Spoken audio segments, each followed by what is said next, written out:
Good afternoon, YTPC. Welcome back to Emerson Southern Forge on this sunny and solemn Memorial Day. Today, we're going to make the first two blends that are going in the Mile High series. The Mile High series will be a line of aromatics. As you all know, I have a great disdain for aromatics. I like tobacco for being tobacco. But after I made the Dreek Groove for Jason, the Grey Cottage blend using bergamot, and as well received as it has been, and so many people asking, I thought, okay, well, I'll work on a line of aromatics. And inspiration for me comes in waves. It's too many peaks and valleys, and I'm not, sometimes I just don't feel all that creative. Well, a new friend of mine, Shawn from Hammerandpipes on Instagram, called me up and said, I really have a taste for something like this. I said, okay, what do you got in mind?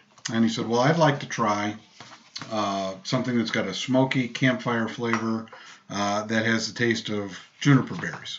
Something like you're hiking in Colorado. So the first blend that we're going to whip up today is Uncompahgre. It's a forest in Colorado. It's very beautiful. A lot of the scenery here is very beautiful in Colorado. And then we're going to make Medano Creek, which is a vanilla Virginia-based blend. But first we're going to do Uncompahgre. And I've picked some blenders for it, and after talking with Shawn, it seemed like the right thing to do. So that's what we're going to do. So let's get started. So first up is a little dark air-cured Virginia. And we'll put that in. Let's see what that gives us. Again, he wanted that smoky, I'm out camping, walking in the woods kind of flavor, and it really struck a chord with me.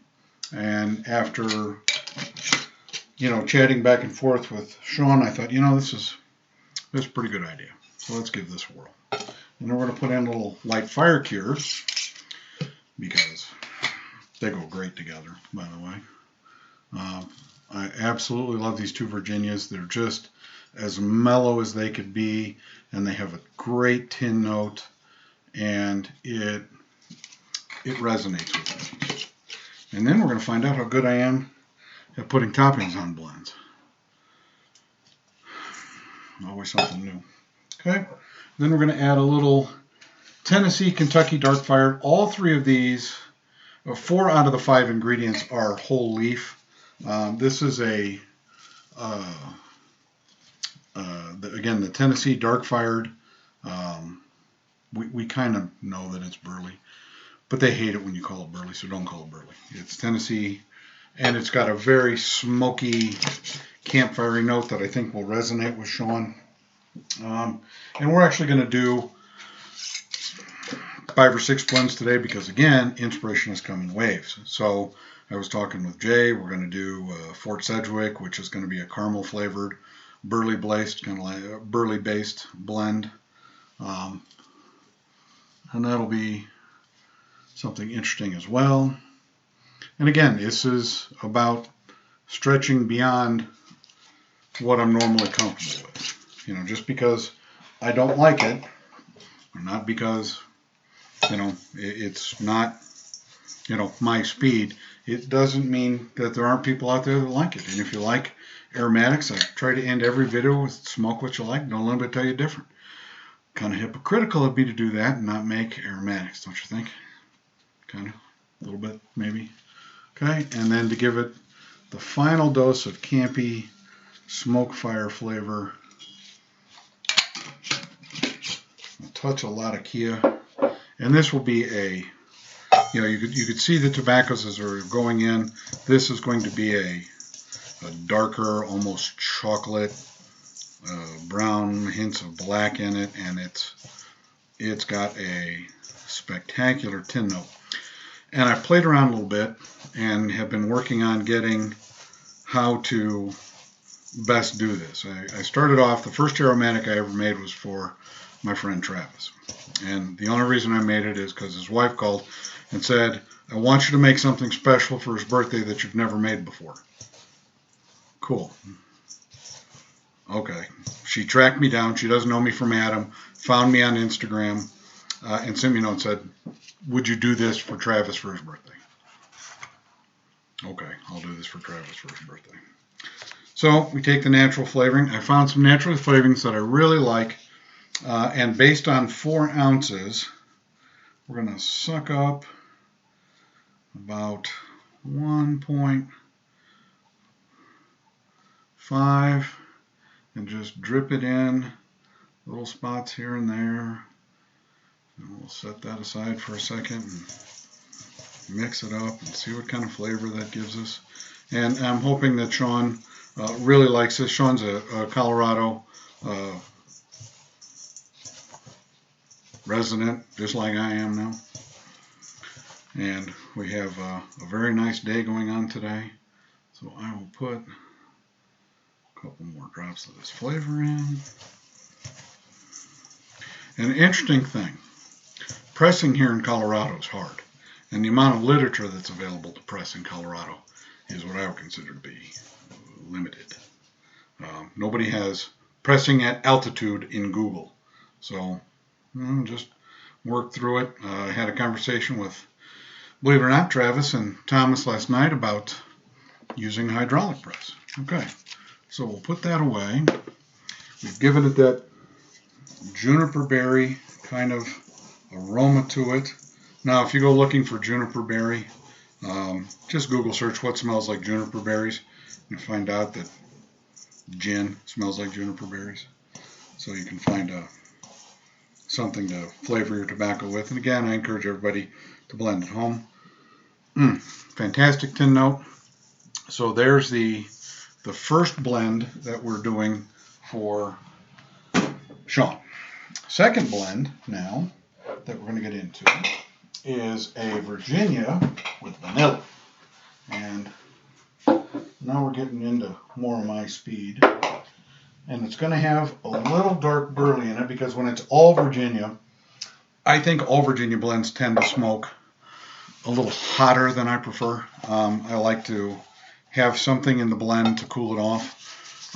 It's not to say that people can't smoke all Virginia blends, but I just think it's better with a little something to cool it off, and then it gives it a unique flavor profile. So let's get started on that. So first up on Medano Creek is a little bright Virginia. And of course, my scale's turned itself off because why would we want to be convenient? And let's get the... And I am wearing gloves today, as I should in every video. Sometimes I don't. I forget. And if it's something I'm testing or making for me, I probably won't wear them. But I was out pruning rose bushes this morning and ran a thorn through my leather glove into my right index finger. And I enjoyed that a lot less than you'd think. Okay, so let's put in some dark burley just to thin it out of here. And we'll get the magic spoon. It's just an odd thing here. All of my containers that I keep my blenders in, and I keep them in these big 64-ounce mason jars. Even just letting them sit a couple of days, they get like the pressure changes, and I don't have any answers for that. I don't even have a clue. Okay, so we got dark burley in, a little red Virginia, and I'm specifically picking red Virginias that are going into this and bright Virginia because they don't have anything added to them. If you use 515 RC1 from Sutliff, you know that's got a little something on it. It's got that ketchupy, vinegary kind of taste, and I really didn't want that in a vanilla blend. I kind of wanted the vanilla to shine through, so that's why I picked what I picked. And a little whole leaf red Virginia, and I really like this one just because it's different. It's got a kind of a unique flavor profile, and I used it in some other things, and I think it's going to pair very well with the Virginia. And then a little black Cavendish, just because I think black Cavendish and Virginia are the ideal pairing. Once upon a time, an interview with West, who I can't get a hold of now, by the way, and I would love to talk to him. So if any of you out there are closer to West than I am, tell him Jim's looking for him. I used to smoke exclusively Captain Spice from Tinderbox, and it when I left pipe tobaccos in '94, when my son was just a baby,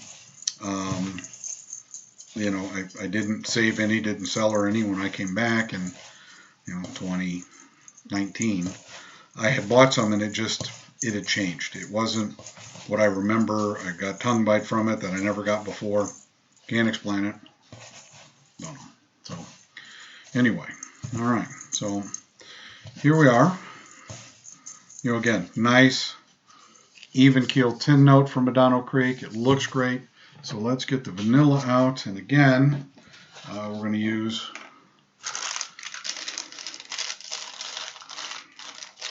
well, of course, why need something that's hermetically sealed? Yep. Exciting action camera shots here. It's like being in a Quentin Tarantino movie, isn't it? So we're going to draw up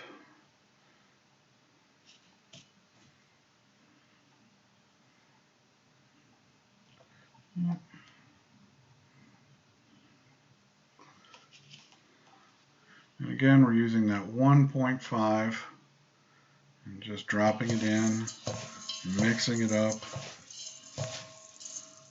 and see what kind of flavor profile. And for Medano Creek, Shawn wanted something that was just light, easy to smoke, like a day at the beach. It's hot and sunny.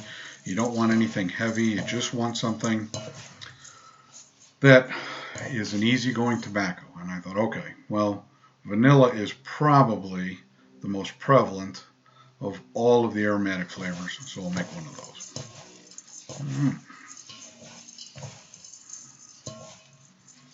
Here we go, and we've got a little squirt of that left. And as always, when I'm done with these, I'll rinse them out with alcohol and reuse them. They're kind of convenient that way. So there we go. We've made 2 new blends, Medano Creek and Uncompahgre. Again, we chose easy to say things because it kind of fits the profile. And I just like to watch other people struggle to say it. So Uncompahgre. That's supposedly how you say it.